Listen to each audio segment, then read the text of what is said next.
जय हिंद। तो आज हम देखेंगे क्लास 12th इंग्लिश विस्टास का chapter 3 journey to the end of the earth, जिसे लिखा है तिशानी दोषी ने। तो चलिए देखते हैं। Before you read, if you want to know more about the planet's past, present and future, the Antarctica is the best place to go to bon voyage. तो अगर आप अर्थ के पास्ट, प्रेजेंट और फ्यूचर के बारे में जानना चाहते हैं तो अंटार्कटिका बेस्ट प्लेस है जहां आप जाकर इसके बारे में जान सकते हैं। बॉन वॉयज मीन्स शुभ यात्रा। Early this year I found my self abroad a Russian research vessel. तो साल की शुरुआत में मैंने खुद को एक रशियन शोध पोत, वेसल मीन्स पोत या शिप, पर पाया जिसका नाम था the Akademik Shokalskiy, heading towards the coldest, driest, windiest continent in the world, Antarctica. तो जो किस ओर जा रहा था? दुनिया की सबसे ठंडी, सबसे शुष्क हवाओं वाली जगह अंटार्कटिका की ओर जा रहा था। My journey began 13.09 degree north of the equator in Madras. तो इनकी जो यात्रा है, जो जर्नी है, वो मद्रास में जो भूमध्य रेखा है, इक्वेटर मीन्स भूमध्य रेखा के उत्तर में 13.09 डिग्री की ओर से शुरू होती है।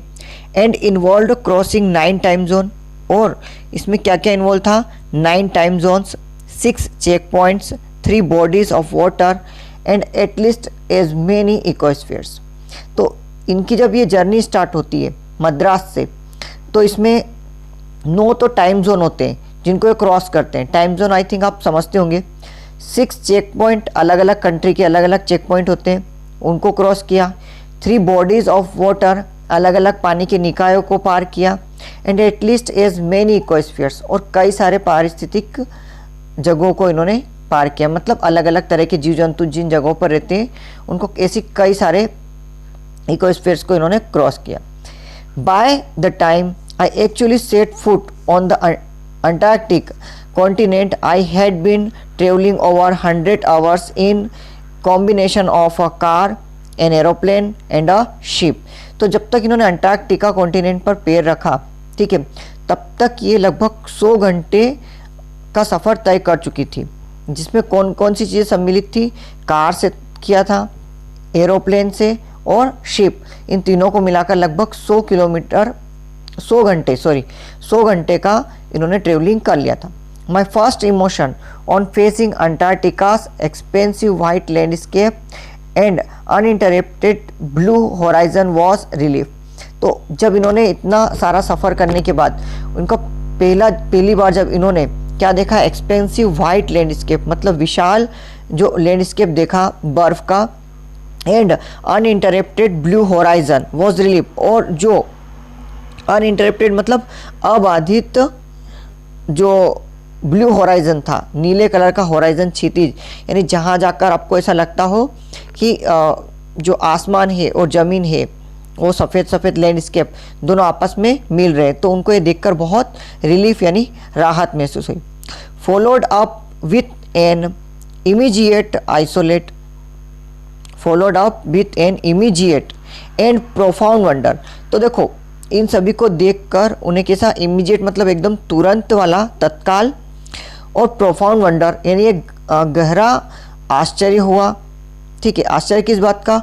वंडर एट इट्स इमेंसिटी, पहला तो इसकी विशालता का आश्चर्य, इट्स आइसोलेशन, और दूसरा किसका? इसकी एकात्मकता का, मतलब अकेलेपन का। But mainly at how there could ever have been a time when India and Antarctica were part of the same landmass। और इस बात का भी आश्चर्य हुआ कि एक समय पर इंडिया और अंटार्कटिका दोनों एक ही भूभाग का हिस्सा हुआ करते थे। पार्ट ऑफ हिस्ट्री, तो अंटार्कटिका से जुड़ा हिस्ट्री का पार्ट देखते हैं। 650 million years ago a giant amalgamated southern supercontinent Gondwana did indeed exist, center roughly around the present day Antarctica। तो इतिहास के हिस्से में बताया गया है कि 65 करोड़ वर्ष पहले एक विशालकाय मिश्रित दक्षिणी महाद्वीप गोंडवाना निश्चित रूप से अस्तित्व में था, जो वर्तमान में अंटार्कटिका के मध्य में स्थित है। Things were quite different then humans hadn't arrived on the global scene. तो उस समय परिस्थितियाँ थोड़ी अलग थी और जो ह्यूमंस थे वो इस परिदृश्य में कहीं पर भी नहीं थे, ग्लोबल परिदृश्य में कहीं पर भी नहीं थे।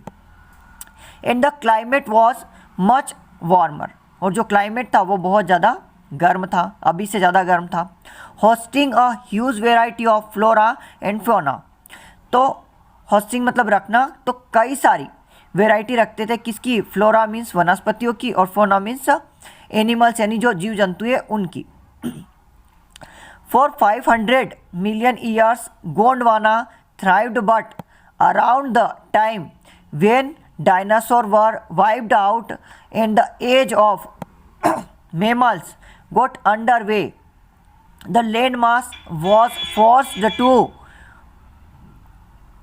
separate into countries, shaping the globe much as we know it today. तो होता क्या, आगे देखते हैं। उस समय वनस्पतियों की कई सारी प्रजातियां थी और कितने 50 करोड़ साल पहले गोंडवाना नाम का जो ये बड़ा सा एक भूभाग था ये फल फूल रहा था। और जब डायनासोर क्या हो गए थे, वाइप्ड आउट हुए, और जो मेमल्स का युग आया मीन्स स्तनधारियों का युग आया, तो जो लैंड मास है वो सेपरेट कर दिया गया कंट्रियों में, जैसा कि और इस टाइप का शेप बना दिया गया जैसा कि आज हम अपने ग्लोब पर देख सकते हैं। To visit Antarctica now is to be a part of that history. तो अंटार्कटिका को विजिट करना इतिहास का हिस्सा बन चुका है। To get a grasp of where we have come from and where we could possibly be heading. तो इस धारणा को पकड़ना कि हम कहाँ से आए हैं और संभवतः किस ओर जा रहे हैं। It's to understand the significance of Cordilleran faults and Precambrian granite shields. तो कॉर्डिलरन फॉल्ट्स और प्रारंभिक कैम्ब्रियन ग्रेनाइट ढालों के महत्व, ozone and carbon evolution and distinction के महत्व को समझना है। When you think about all that can happen in a million years, it can get pretty mind boggling. अगर आप इसके बारे में विचार करेंगे, सोचेंगे कि ये सब घटित होने में 10 लाख साल लगे, तो आपका दिमाग चकरा जाएगा।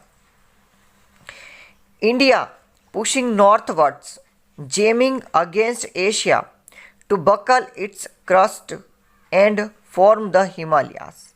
तो इंडिया उत्तर की ओर बढ़ते हुए एशिया की भूपटपटी को पिचकाते हुए हिमालय का निर्माण करता है और उत्तर दिशा में बढ़ता है। South America drifting off to join North America. तो जो साउथ अमेरिका है वो खिसक रहा है नॉर्थ अमेरिका की तरफ उससे जुड़ने के लिए। तो इस कंडीशन में क्या होता है, opening up the Drake Passage to create a cold circumpolar current. तो ड्रेक पैसेज को ओपन करते हुए मीन्स साउथ अमेरिका और अंटार्कटिका के बीच में जो डिस्टेंस है उसको ओपन करते हुए, उस डिस्टेंस को और बढ़ाते हुए, कीपिंग अंटार्कटिका फ्रिजिड, और अंटार्कटिका को एक ठंडी, डिसोलेट यानी निर्जन, and at the bottom of the world, और दुनिया की तली में रखते हुए साउथ अमेरिका नॉर्थ अमेरिका की तरफ खिसक रहा है। For a sun worshipping South Indian like myself 2 weeks in a place where 90% of the earth's total ice volume are stored is a chilling prospect. तो मेरे जैसे किसी व्यक्ति के लिए जो सूर्य की वर्शिप करता हो और एक साउथ इंडियन हो, 2 सप्ताह ऐसी जगह पर ठहरना जहाँ पर पूरी दुनिया का 90% जो है बर्फ़ स्टोर करी हुई है, तो उनके लिए एक द्रुत शीतन या बहुत ज़्यादा चिलिंग प्रोस्पेक्ट यानी संभावना है। Not just for circulatory and metabolic function but also for the imagination. तो न केवल परिभ्रमण व जैविक कार्यों के लिए बल्कि कल्पना करने के लिए भी। It's like walking into a giant ping pong ball. तो इस पर चलना ऐसा लगता है जैसे किसी बहुत बड़ी पिंग पोंग बॉल पर चला जा रहा हो। पिंग पोंग बॉल मीन्स जो टेनिस बॉल होती है वैसी, पर बहुत बड़ी। Devoid of any human marks, मानव चिन्हों से बिल्कुल रहित है। नो ट्रीज, बिलबोर्ड्स, बिल्डिंग्स, और जहाँ ना कोई पेड़ है, ना बिलबोर्ड है, ना ही बिल्डिंग है, इसी जगह पर हमारी ऑथर चल रही है। You lose all earthly sense of perspectively and time here. तो आप पृथ्वी की जो दर्शनीय चीज़ें हैं और समय का अर्थ खो देते हैं। The visual scale range from the microscopic to the mighty. तो आपका जो दृष्टिकोण का पैमाना है वो एकदम छोटे से विशाल तक होता है।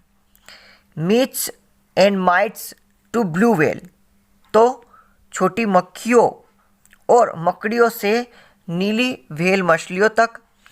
And icebergs as big as countries. और कहाँ तक चला जाता है, एक कंट्री जितने बड़े बर्फ के टुकड़ों तक आपका दृष्टिकोण का पैमाना जाता है। The largest recorded was the size of Belgium. और ये आइसबर्ग अभी तक का जो सबसे बड़ा आइसबर्ग है वो बेल्जियम की साइज का है। Days go on and on and on. It's surreal 24 hours austral summer light and ubiquitous silence interrupted only by the occasional avalanche or calving ice sheet conspirate the place। तो क्या बोला है आगे,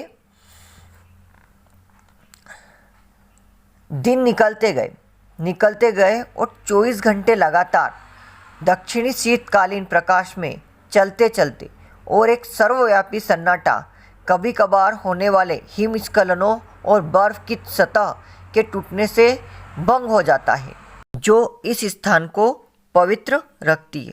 it is an immersion that will force you to place yourself in the context of the earth's geological history and for human the prognosis isn't good। तो यह एक गहराई में डूबना है जो आपको स्वयं को पृथ्वी के भूवैज्ञानिक इतिहास के संदर्भ में ले जाने को मजबूर करता है और मानव जाति के लिए एक अच्छा शगुन नहीं है। ह्यूमन इम्पैक्ट, मानवीय प्रभाव। Human civilizations have been around for a paltry 12,000 years, barely a few seconds on the geological clock।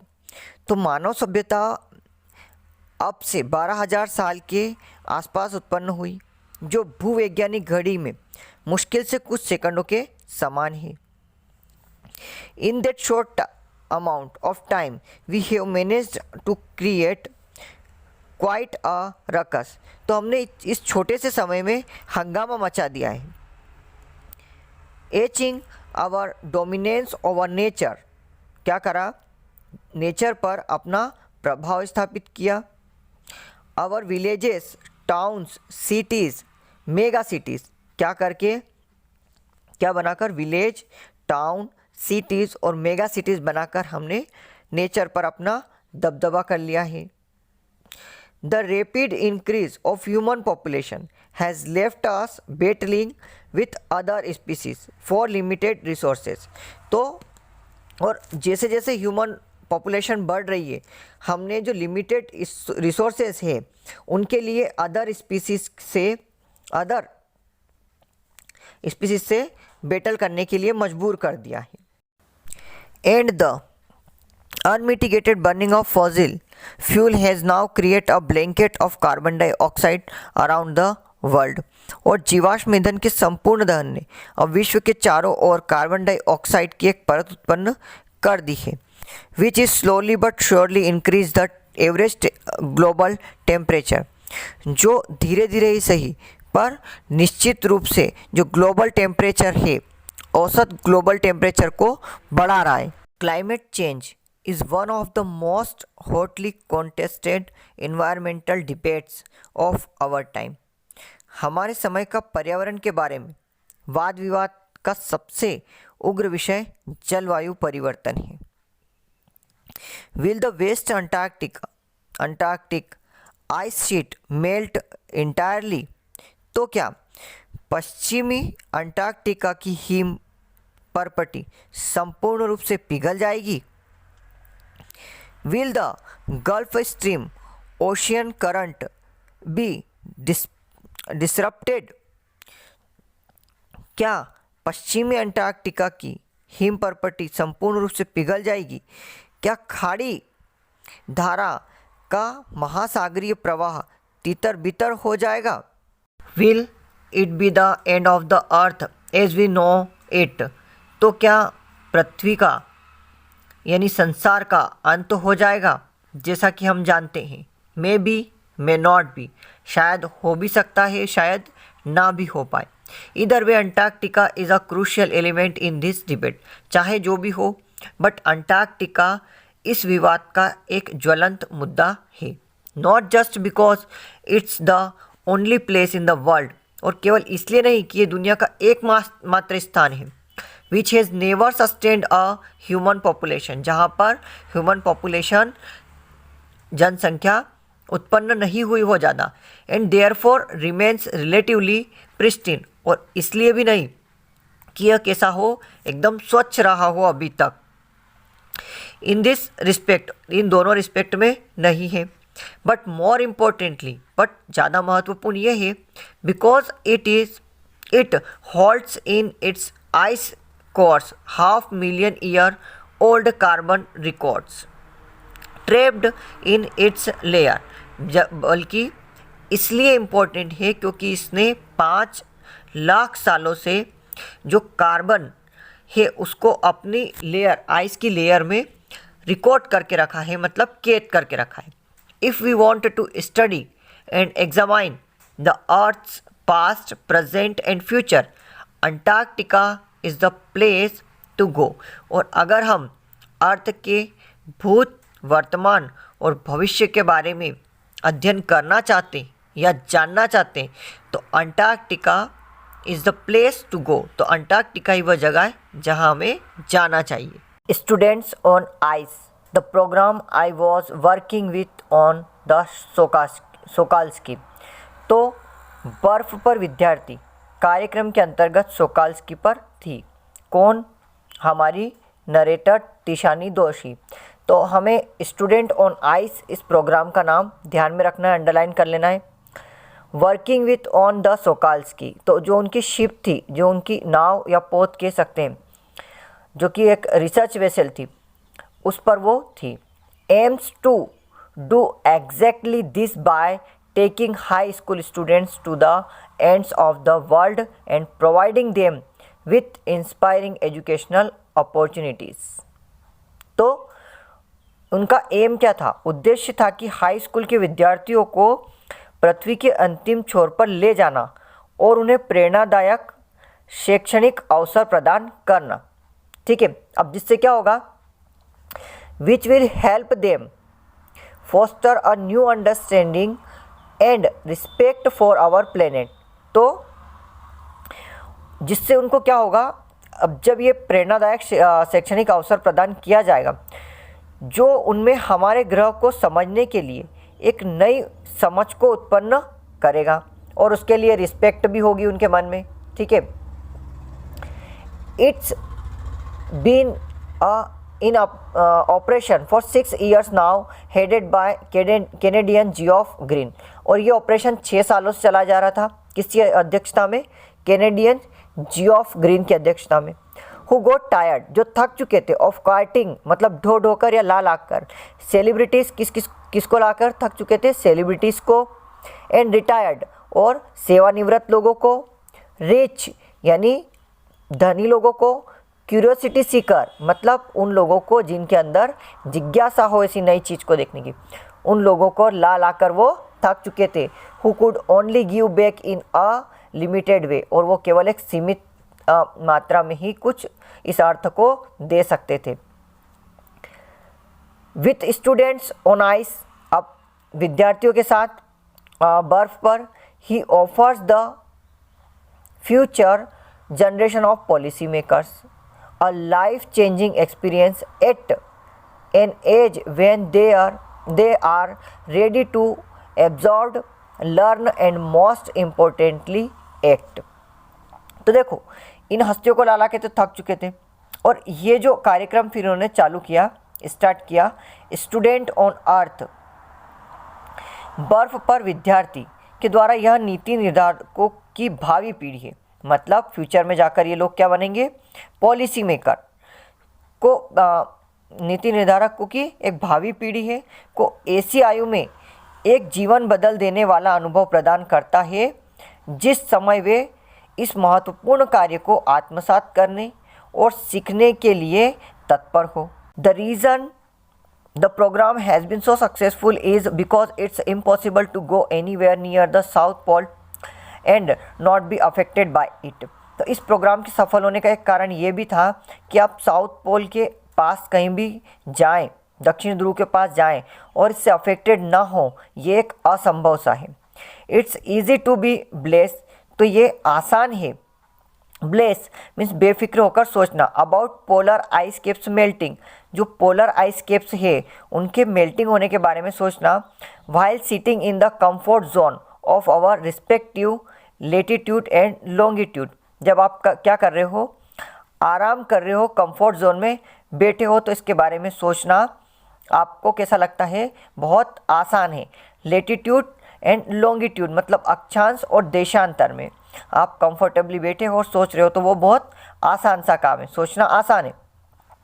But when you can visible, पर जब आप आपके सामने देख सकते हैं। सी ग्लेशियर रिट्रीटिंग मतलब वापस हटते हुए, रिट्रीटिंग मीन्स वापस हटते, जब आप ग्लेशियर को वापस हटते हुए। एंड आइस शेल्स कोलेप्सिंग, और आइस शेल्स को टूटते हुए देखते हैं। you begin to realize that the threat of global warming is very real। तो आप अगर पास में जाकर हिमशैलों को वापस से टूटते, ठीक है, जो ग्लेशियर है उनको वापस हटते हुए और हिमशैलों को टूटते हुए स्पष्ट रूप से देख लेते हैं, तो आप यह जान जाते हैं कि ग्लोबल वार्मिंग की जो चेतावनी है बिल्कुल सच है। Antarctica because of her simple ecosystem and lack of biodiversity is the perfect place to study how little change in the environment can have big repercussion। तो जो अंटार्कटिका है अपने साधारण पारिस्थितिकी तंत्र और जैव विविधता की कमी के कारण यह अध्ययन करने के लिए बिल्कुल सही स्थान है कि किस प्रकार पर्यावरण का छोटा सा परिवर्तन भी बड़ा परिणाम उत्पन्न कर सकता है। टेक द माइक्रोस्कोपिक फाइटोप्लैंक्टन, तो आप किसको ले सकते हैं, माइक्रोस्कोपिक मतलब अति सूक्ष्म फाइटोप्लैंक्टन को ले सकते हैं। दोज ग्रासेस मीन्स जो क्या होती है, ग्रास होती है, grasses of the see that nourish and sustain the entire southern oceans food chain.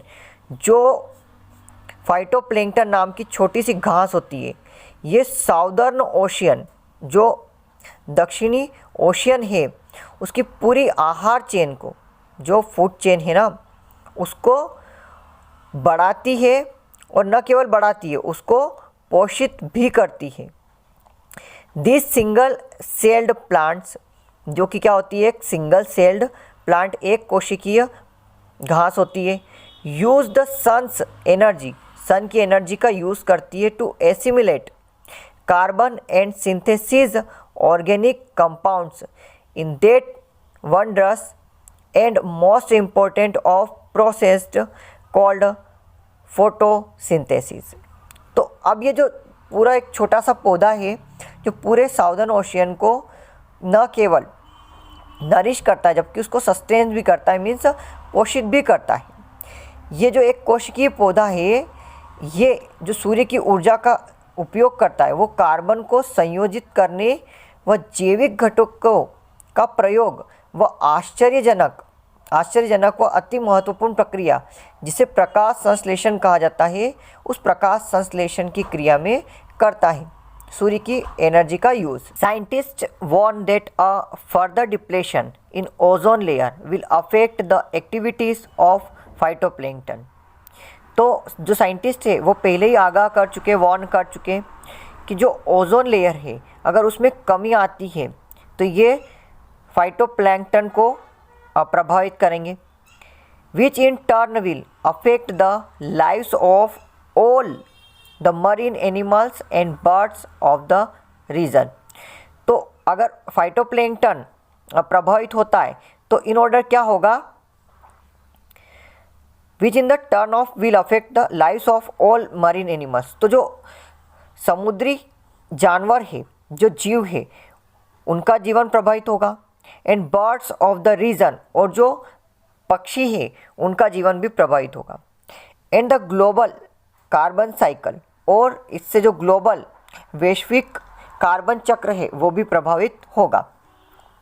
तो ओवरऑल मतलब क्या है इसका, in the parable of the phytoplankton there is a great metaphor of existence। तो ये जो फाइटोप्लैंक्टन है इसकी पूरी जो कहानी है, जो पेराबल है, इससे यही सीख मिलती है अस्तित्व के लिए ये महान रूपक है। छोटी चीज़ों की केयर करो, take care of the small things and the big things will fall into place.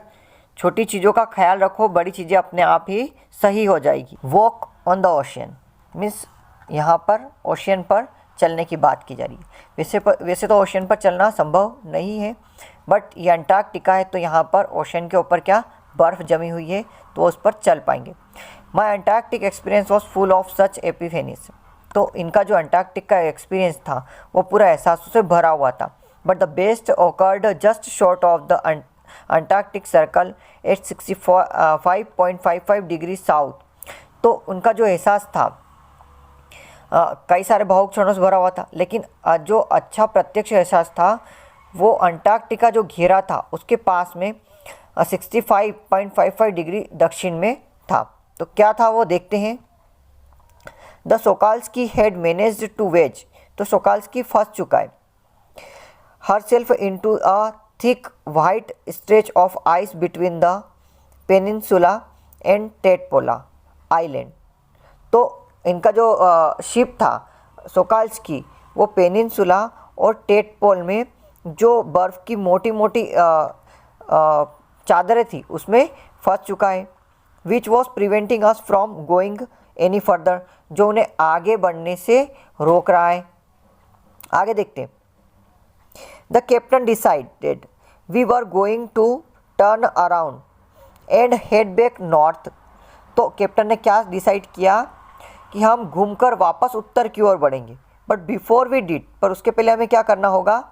We were all instructed to climb down the gangplank and walk on the ocean. तो उसके पहले हमको गैंग प्लैंक के सहारे यानी लकड़ी का जो एक तख्ता है उसके सहारे नीचे उतरना है और ओशियन पर चलना है, मतलब बर्फ़ पर चलेंगे, बर्फ़ के नीचे ओशियन होगा। So there we were all 52 of us. तो ये कितने लोग थे टोटल, 52 पर्सन्स थे ये सभी, kitted out in Goretex and glares. तो इन्होंने क्या करा, अपने आप को वाटरप्रूफ कपड़े और चश्मे से लेस कर लिया। Walking on stark whiteness that seemed to spread out forever. तो पूरी तरीके से हिम वस्त्रों और चश्मे से ढक लेने के बाद ये क्या करे, अत्यधिक सफ़ेद पर्वत पर चलते गए जो हर तरफ अनंत दिखाई दे रही थी। आगे देखना।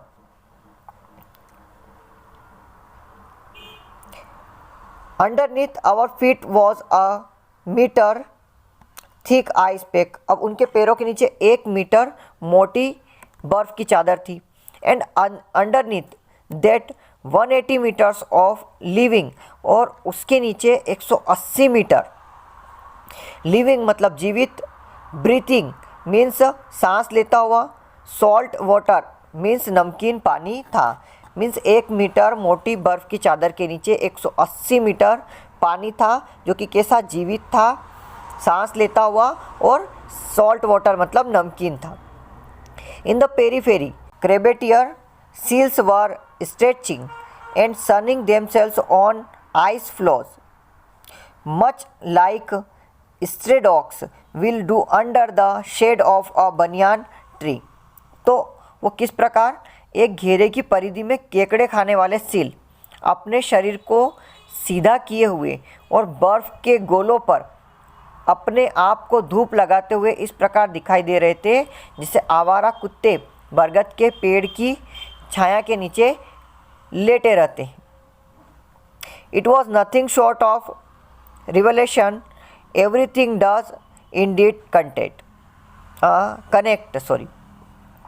यह किसी रहस्योदय घटना से कम नहीं था कि प्रत्येक जीव वस्तुतः जुड़ा हुआ है। 9 time zones, 6 check points, 3 bodies of water and many ecospheres later I was still wondering about the beauty of balance in play on the planet।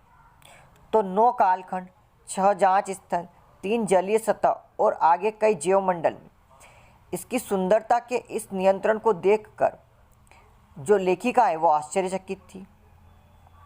How would it be if Antarctica were to become the warm place that it once used to be? तो क्या हो अगर Antarctica पहले की तरह एक गर्म स्थान हो जाए, एक गर्म प्रदेश बन जाए। Will we be around to see it, तो क्या हम इसको देखने के लिए तब बचेंगे। और would we have gone the way of dinosaurs, mammoths and woolly rhinos, या फिर हम भी डायनासोरों, मेमथ्स मतलब बड़े बड़े हाथियों, एंड वूली राइनोस मतलब उन्हीं जो गेंडे होते हैं उन्हीं के रास्ते हम भी यहाँ से विलुप्त हो जाएंगे या चले जाएंगे। हुज टू से, कौन कह सकता है। But after spending 2 weeks with a bunch of teenagers, तो टीनेजर के बंच के साथ, एक ग्रुप के साथ 2 वीक बिताने के बाद, who still have the idealism, जो क्या है, आदर्श है, टू सेव द वर्ल्ड, जो दुनिया को बचाने के लिए आदर्श है जिनके पास। All I can say is that a lot can happen in million years, तो इतना सब होने के बाद ये कह सकती है कि 10 लाख साल में बहुत कुछ हो सकता है। But what a difference a day makes, but एक दिन भी कुछ बदल सकता है, कुछ अंतर ला सकता है। तो इसी के साथ हमारा चैप्टर कंप्लीट होता है, इस चैप्टर का एक्सप्लेनेशन भी कंप्लीट होता है। मिलते हैं नेक्स्ट वीडियो में। जय हिंद।